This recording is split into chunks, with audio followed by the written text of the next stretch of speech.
हम शुरू करते हैं। Law of association. Law of association में law of continuity, law of similarity, law of contrast and law of frequency आ जाता है। अब ये लॉज क्या कौन सी बुलाएं, वो ये ऐसे हैं कि लॉ ऑफ सिमिलैरिटी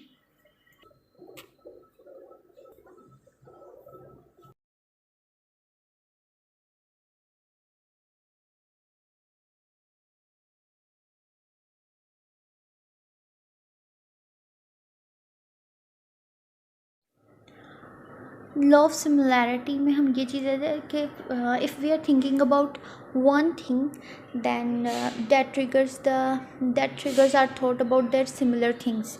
ठीक है, जैसे कि हम किसी एक चीज़ के बारे में सोच रहे हैं तो उससे मिलती जुलती हम दूसरी चीज़ के बारे में भी हमारा थॉट जो है वो जनरेट होने शुरू हो जाएगा। जैसे कि हम कोई भी चीज़ कर रहे हो तो हम उससे रिलेटेड डिस्कशन शुरू कर लेते हैं। ठीक है, तो इसके बारे में लाइक कि हम कोई भी जैसे किसी पार्क में हम घूमने गए होंगे, फिर हम रिकॉल करने लग जाएंगे कि अच्छा हम पहले भी फ़लाँ फ़लाँ बंदे के साथ आए थे, तब हमने ये किया था, फ़लाँ फ़लाँ बंदे के साथ आए थे तब हमने ये किया था।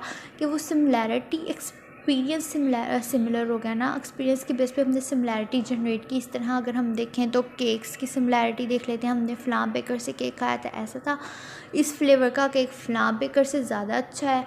इस तरह के हम सिमिलैरिटी के बेस में किसी दूसरी चीज़ को मतलब कि सिमिलैरिटी की बेस पे हम किसी दूसरी चीज़ के बारे में हमारे थॉट्स को जनरेट हो जाए, या फिर हम एसोसिएट कर दें उस चीज़ को किसी दूसरी चीज़ के साथ, किसी दूसरे थॉट के साथ। एक थॉट को दूसरे थॉट के साथ सिमिलैरिटी के बेस में एसोसिएट करना, या फिर जब हमारा एक थॉट दूसरे सिमिलर थॉट को ट्रिगर करे तो उसको हम लॉ ऑफ सिमिलैरिटी कहते हैं। इसके बेस्ट एग्जांपल जैसे कि एक ट्विन ब्रदर है, अगर आप उससे मिल रहे हो या उसके बारे में सोच रहे हो तो उसका दूसरा ट्विन ब्रदर भी आपके जहन में आ जाएगा।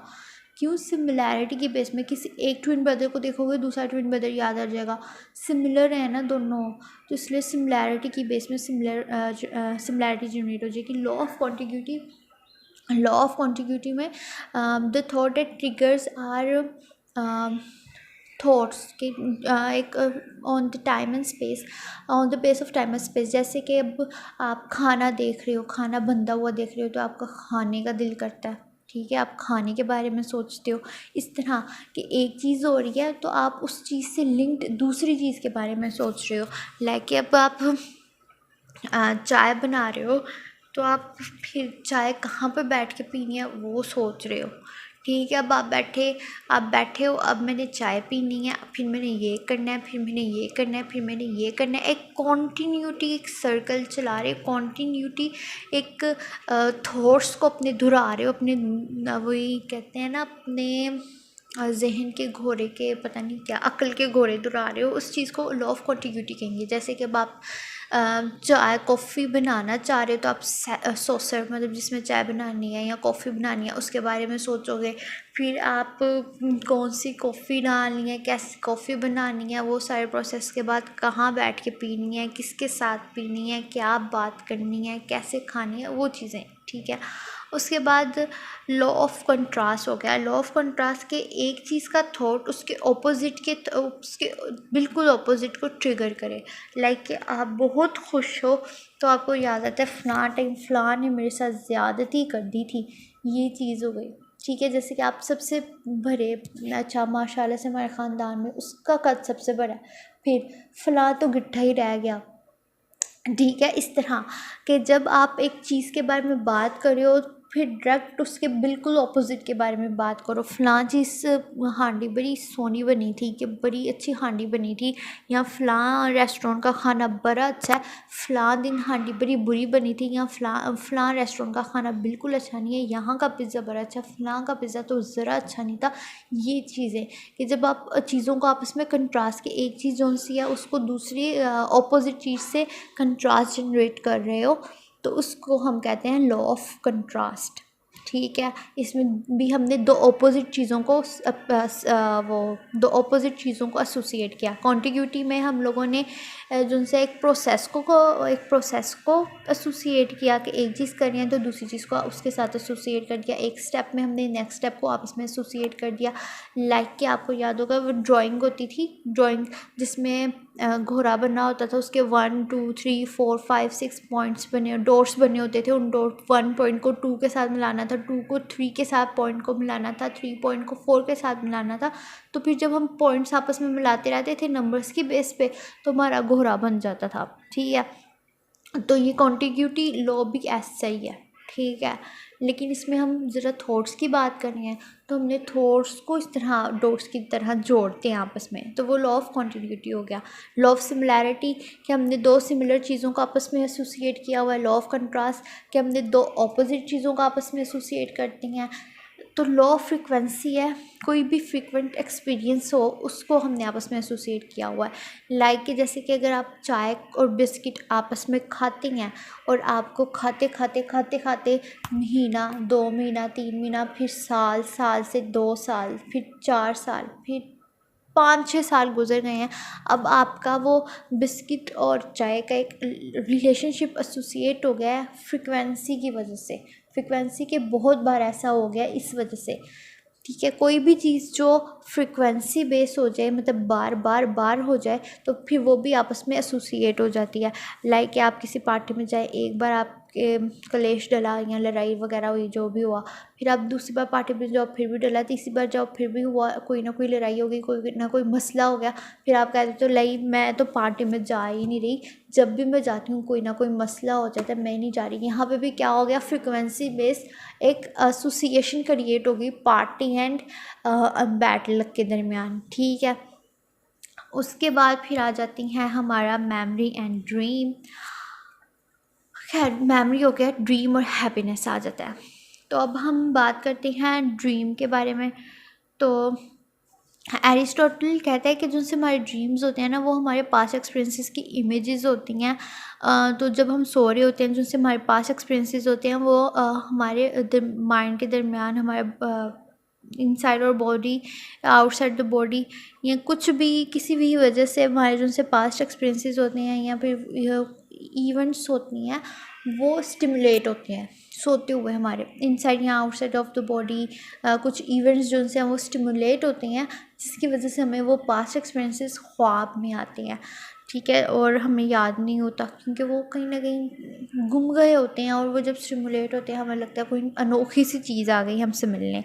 उसके बाद हैप्पीनेस के बारे में ये बोलता है कि तो हैप्पीनेस के बारे में एरिस्टोटल ये कहते हैं कि individual does something natural that fulfils his purpose. कि जब इंसान कोई बहुत ही कुदरती सा बहुत नेचुरली अपनी फितरत के अकॉर्डिंग कुछ करे जो उसको खुशी दे, जो उसको कंप्लीटनेस या उसके पर्पस के कंप्लीटनेस से मिलता जुलता हो तो वो खुशी होती है। लाइक मैंने आपको कहा था ना कि एक प्लेयर होता है और एक हैप्पीनेस होता है। ठीक है, तो प्लेयर वो होता है जो हमें मोमेंटरी तो हमें सेटिस्फैक्शन दे रहा है, हैप्पीनेस या खुशी नहीं, वो सेटिस्फैक्शन होती है, मोमेंटरी सेटिस्फैक्शन होती है, सेटिस्फैक्शन ऑफ द मोमेंट होती है। ठीक है, उससे पहले या बाद में रिग्रेट या फिर वेस्ट ऑफ टाइम या ऐसे ही कुछ होता है। लाइक कि प्लेयर बिल्कुल ऐसे है जैसे आपका कल पेपर है और आप पूरा दिन गेम्स खेल खेल के अपना वक्त ज़ाया करते हो और फिर पेपर में बैठ के रिग्रेट कर रहे हो तो कि काश पढ़ लिया होता। तो प्लेयर बिल्कुल ऐसे ही है। हैप्पीनेस क्या है, हैप्पीनेस ये है कि आप अपने प्लेयर को मार रहे हो, दफ़ा कर रहे हो, अपने घर से बाहर निकाल रहे हो और दरवाजे कुंडी मार रहे हो और बैठ के पढ़ रहे हो, पढ़ के फिर आप पेपर देते हो, अच्छे नंबर आते हैं, फिर आपको पर्पस फील होता है, satisfaction of the purpose feel होते हैं ना, उसको हैप्पीनेस कहते हैं। तो यहाँ पे भी इसने वही बात की है, नेचुरल जो कि जब हम कुछ इंडिविजुअल जब कुछ नेचुरल करता है और अपना पर्पस फुलफ़िल करता है तो उसको हैप्पीनेस जो उसको हैप्पीनेस दे। अब टू थिंक रैशनैलिटी, तो ह्यूमंस के पर्पस जो उनसे हैं वो है कि अगर हम रैशनली देखें तो ह्यूमन के पर्पस उनसे उसको बहुत ज़्यादा खुशी देती हैं, ग्रेटेस्ट हैप्पीनेस देती हैं। अब ह्यूमन कैटेगराइज कैसे करता है, ह्यूमन कैटेगराइज करता है अपने फंक्शंस को न्यूट्रिशन से, सेंसेशन से, रिप्रोडक्शन से, मूवमेंट से। अब ह्यूमंस के बिहेवियर मोटिवेशन बिहेवियर क्या है, एपिटाइट। एपिटाइट किसी चीज़ की भूख होना। ठीक है, एपिटाइट जैसे कि हमने पीछे एरिस्टोटल ने एपिटाइट को किस तरह एक्सप्लेन किया है। ठीक है। एग्जिस्टेंस, अगर हमारे पास एपिटाइट है जो कि डिस्कम्फर्ट का कॉज बन रही है, तो वो हमारी एक्टिविटीज़ को स्टिमुलेट करेगी या फिर हमारी एक्टिविटीज़ को एलिमिनेट करेगी, हमारी एक्टिविटीज़ को स्टिमुलेट करेगी ताकि हम अपनी एपिटाइट की जो डिस्कम्फर्ट है उसको एलिमिनेट कर सकें। ठीक है। इस तरह फिर जब इंडिविजुअल सक्सेसफुली एलिमिनेट कर देता है तो फिर उसको इंडिविजुअल एक्सपीरियंसेस जो होते हैं वो प्लेयर एबल भी होते हैं लाइक ह्यूमन बिहेवियर मच, लेकिन जो उनसे ह्यूमन बिहेवियर होते हैं वो अब यहाँ पे हीडोनिस्टिक होती हैं। और हीडोनिस्टिक जो है वो हेडोनिस्टिक, जैसे कि मैंने आपको कहा था, एनिमल्स को हैप्पीनेस नहीं फील होती, उनके पास हैप्पीनेस भी होगी लेकिन उनके पास प्लेयर प्रिंसिपल ज़्यादा वर्क करता है। प्लेयर हीडोनिस्टिक होता है मोमेंट्री प्लेयर, जिसकी अभी मैंने आपको पहले एग्जांपल दी, मोमेंट्री प्लेयर। तो यहाँ पे वही बात की गई है कि एनिमल्स के बिहेवियर में जिस तरह प्लेयर एक्सपीरियंसेस इंडिविजुअल एक्सपीरियंसेस होते हैं वो हीडोनिस्टिक होते हैं, इसी तरह ह्यूमन के भी हीडोनिस्टिक होते हैं, जो कि जिसका हीडोनिस्टिक जो से नेचर है वो ह्यूमंस में भी होती है, जिनका पर्पस होता है एक्सपीरियंस ब्रिंग करना और पेन को अवॉइड करना। इसी तरह आप देखें कि ह्यूमन जो होते हैं वो रैशनल पावर होती है उनमें, कि उनके पास ह्यूमंस में कि रैशनल पावर है कि वो लॉजिक और रीज़न की बेस पे अपने एपिटाइट को इग्नोर करें, इनहिबिट करें। लेकिन और हमारी जो सी ग्रेटेस्ट हैप्पीनेस होती है ना वो सेटिस्फैक्शन से आती है, हमारी बायोलॉजिकल सेटिस्फैक्शन हो, बायोलॉजिकल नीड्स की सेटिस्फैक्शन हो, इसलिए फिर हमें उतनी ही ज़्यादा अच्छी हैप्पीनेस भी फील हो रही होती है। लेकिन हम ये समझते हैं, ठीक है, हम ये सिर्फ समझते हैं, लेकिन हमारी बायोलॉजिकल नीड्स से हमें ग्रेटेस्ट सेटिस्फैक्शन या हैप्पीनेस फील नहीं होती। हमारी बायोलॉजिकल नीड्स जो सी हैं समटाइम्स वो प्लेयर होती हैं, ठीक है, प्लेयर बॉडी नीड्स में प्लेयर आ जाता है ना, सोच लो खुद ही। अब जैसे कि एक्सरसाइजिंग है हमारी रैशनल पावर को, अगर हम अपनी रैशनल पावर को ज़्यादा से ज़्यादा एक्सरसाइज करें,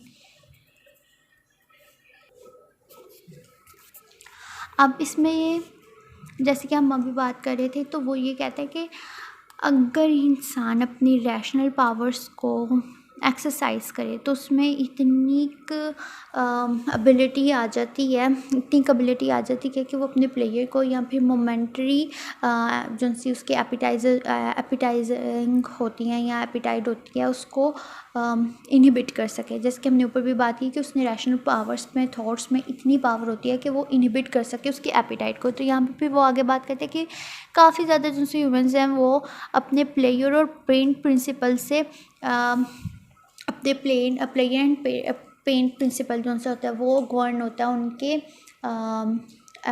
frustration and satisfaction of the appetiser से, ठीक है। तो वो इस तरह चल रहे होते हैं, एपिटाइट है, अगर फ्रस्ट्रेशन हो रही है तो उसको सेटिस्फाई करने के लिए पेन या फिर पेन को अवॉइड करना है और प्लेयर को ट्रिगर करना है, प्लेयर हासिल करना है, इस तरह ये चीज़ चल रही है।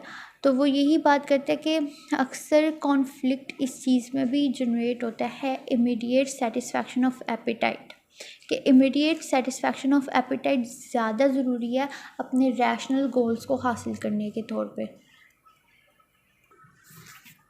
तो वो फिर यही बात करते हैं कि हम जो से वो इमीडिएटली अपनी एपिटाइट को सेटिस्फाई करने के तौर पे अपने जो से मेन गोल्स हैं उनको भूल जाते हैं, लाइक वही एग्जांपल के वीडियो गेम खेल के जो उसको मोमेंट्री प्लेयर मिल रहा है वो तो वो हासिल कर रहा है अपनी सेटिस्फैक्शन नीड, जो उसको डिस्कम्फर्ट फील हो रहा था कि कल मेरा पेपर है, इतने ज़्यादा कोर्स है, मैं कैसे पढूँ, मुझसे नहीं पढ़ा जा रहा, मुझे टेंशन हो रही है, उस टेंशन को भगाने के लिए उसने पकड़ा वीडियो गेम। तो वो वीडियो गेम की प्लेयर में वो टेंशन बिल्कुल ही भूल गया, अपना गोल भी भूल गया। अब उसको अपना गोल नहीं याद, उसको वो वीडियो गेम खेलना है, वीडियो गेम के फ़लाँ लेवल को पास कर लिया, अब नेक्स्ट लेवल को भी पास करना है, नेक्स्ट लेवल को नेक्स्ट करते करते अब उसने सारा टाइम वीडियो गेम में ज़ाया कर दिया। तो अब उसको ये भूल गया, भाई मैंने डिग्री लेके फ्यूचर में कुछ करना है, मैंने अपना नाम बड़ा बनाना है, मैंने अच्छी सी जॉब करनी है। तो मैंने जो इतने उसने सुनहरी ख्वाब कार के, बंगले के और नौकर चाकरों के देखे होते हैं, वो सब उसको भूल जाते हैं। उसको तब सिर्फ अपना प्लेयर और ऐप वीडियो गेम याद रहती है। ठीक है, इसी तरह इमोशन की भी वो बात करता है। इमोशन में भी वो ये कहते हैं कि इमोशंस जो होते हैं उनका फंक्शन होता है कि वो जो भी हमारे एग्जिस्टिंग टेंडेंसीज हैं उनको एम्पलीफाई करें। ठीक है, अब इमोशंस जो से वो हमें मोटिव भी प्रोवाइड करती हैं। मोटिव मतलब कि जैसे हम इमोशनल हो के जो रिएक्शन और एक्शन देते हैं ना, उसका वो बात है कि इमोशन जो से वो हमें मोटिवेट भी करती हैं कुछ भी एक्ट करने के लिए, कोई भी एक्शन परफॉर्म करने के लिए। लेकिन ये हमारी जो सी इंडिविजुअल परसेप्शन होती है ना, उस पर भी इन्फ्लुएंस होती हैं। हमारी इमोशंस जो से होते हैं, हमारी जो से हमारी परसेप्शन होती है, इंडिविजुअल परसेप्शन, उस पर भी इन्फ्लुएंस होते हैं, जो कि सिलेक्टिव परसेप्शन का कॉज बन जाते हैं। अब इसकी एग्जांपल ये है जैसे कि अब अगर हमने सोच लिया कि एक बंदा बुरा है, तो फिर वो बंदा हमारे लिए जान भी दे दे तो हमने कहना ले लोगों के लिए मर गया, या फिर इसने तो मरना ही था, इसकी तो आई थी, बस मौका बहाना मैं बन गया हूँ कि अच्छा मेरी वजह से ये मरा है। ये चीज़ कि अगर हमारा इंडिविजुअल परसेप्शन के इमोशनल हो के, तो कोई भी चीज़ हम अपने इमोशन की बेस पे देखना शुरू कर देते हैं, उसका रैशनल लॉजिक आगे पीछे अगले बंदे ने क्यों किया सारा कुछ भुला देते, सिर्फ अपने इमोशंस की बेस पे उस बंदे को जज कर रहे होते हैं। और ये तो अगर आप आज की दुनिया में इमोशन बेस्ड जजमेंट या फिर ये जो सिलेक्टिव परसेप्शन है जो कि इमोशन इन्फ्लुएंस की वजह से होता है, तो बहुत नॉर्मल है और जनरल है। अगर आप ज़रा सा गौर करो, ज़रा सा ऑब्जर्व करो ना, आपको बहुत आसानी से मिल जाएगा। अब end of the golden era को डिस्कस करते हैं। End of the golden era, अब end of the golden era, अब ग्रीक फ़िलासफ़ीज़ का ये जो सी हाइट थी, अगर हम बात करें, पहले तो हम अरिस्टोटल की बात करते हैं कि इसने एम्पिरिकल ऑब्जर्वेशंस को एक ज़रिया अपनाया, जिससे हम एम्पिरिकल ऑब्जर्वेशंस के तौर पे मतलब कि हम किसी भी चीज़ को ऑब्ज़र्व करें तो उन ऑब्ज़र्व की बेस पे हम नॉलेज अटेन कर सकते हैं, नॉलेज को गेन कर सकते हैं। लाइक कि वही सुकरात या फिर वही पहली वाली बात कि if we want to know the truth we have to observe the nature, we have to study from the nature. वही चीज़ आ गई। उसके बाद फिर इसने ग्रीक फ़िलासफ़ीज़ को एक न्यू हाइट दी थी। जैसे मैंने कहा ना, अगर सुकरात ने एक 50% काम किया था, प्लेटो ने 80% काम किया था, तो इसने 100% दे दिया था अपना। तो इसने ग्रीक फ़िलासफ़ी को एक बिल्कुल ही न्यू हाइट दे दी थी। ठीक है, उसके बाद फिर इसने ये ही कहा कि एरिस्टोटल, लेकिन क्या हुआ कि एरिस्टोटल की डेथ के बाद जो 300 साल पहले फ़िलासफ़ी का काम थेल्स ने शुरू किया था, वो ग्रीक फ़िलासफ़र थेल्स ने 300 साल पहले जो फ़िलासफ़ी का काम शुरू किया था, वो एरिस्टोटल की मौत के साथ वो गोल्डन एज ऑफ ग्रीस जो सा था वो ख़त्म हो गया। जो ग्रीस का, यूनानों का एक सुनहरी दौर था, वो जो कि थेल्स ने 300 साल पहले शुरू किया था, थेल्स से शुरू हुआ था, वो एरिस्टोटल की मौत के साथ ख़त्म हो गया था। क्योंकि एरिस्टोटल की मौत के बाद जो से बहुत से फ़िलासफ़र्स थे, वो यहाँ तो ये जो से पास्ट टीचिंग्स थी या फिर ये जो पहले फ़िलासफ़र्स का काम था इनको पढ़ते रहते थे, या फिर वो न्यू क्वेश्चंस अराइज करते थे, लेकिन सिर्फ वो अराइज करते थे, उसके ऊपर कोई ख़ास काम नहीं होता था। इसी तरह फिर जो से जो सा अर्ली ग्रीक फ़िलासफ़र्स का एक क्रिटिकल ट्रेडिशन था ना, वो रीडिस्कवर होने लगा। जैसे कि अब अगर हम देखें तो पहले फ़िलासफ़र्स क्या करते थे, वो जो भी उनकी अपनी परसेप्शंस होती थी ना, वो देते थे, वो एविडेंस जो से देते थे, बहुत ही खैर एविडेंस भी देते थे जैसे कि हमने पढ़ा। लेकिन हमने फ़िलासफ़ी उस तरह नहीं पढ़ी ना जिस तरह है। हम लोगों ने तो साइकोलॉजी बेस में पढ़ी है, तो साइकोलॉजी में जो थोड़ी छोटी सी एक्सप्लेनेशंस थी हमने वही पढ़ी हैं। लेकिन अगर हम देखें तो फिर फ़िलासफ़ी काफ़ी इंटरेस्टिंग सब्जेक्ट मुझे लगने लगे इसके बाद। खैर, अब अगर आपका कोई भी सवाल है, कुछ भी है, तो do ask me on the comment. And big results require bigger ambition, कि be ambitious and you deserve the world। और इस तरह हमारा अब ये ग्रीक पीरियड फाइनली एंड हो गया है। अब हम नेक्स्ट अपना नेक्स्ट पीरियड शुरू करेंगे इंशाल्लाह मुस्लिम पीरियड। और अगर आपको ये वीडियो अच्छी लगे तो लाइक करिए, सब्सक्राइब करिए, शेयर करिए। नॉलेज शेयर करने से ज़्यादा होता है। सुकरात के अकॉर्डिंग कि what ever you know you must share it, कि नॉलेज हमेशा शेयर ही करने के लिए बना है, नॉलेज अपने पास रखने के लिए बना ही नहीं। जैसे मैं आपके साथ इतना शेयर करके आपको सर खाती रहती हूँ, इस तरह। तो कोई भी बात है आप कमेंट में कमेंट ज़रूर करें, और कमेंट में करके पूछ लीजिएगा। और अल्लाह हाफिज़, रब रखा, and I wish you a good luck, and you should also wish me a good luck for my next videos. Allah Hafiz, bye bye.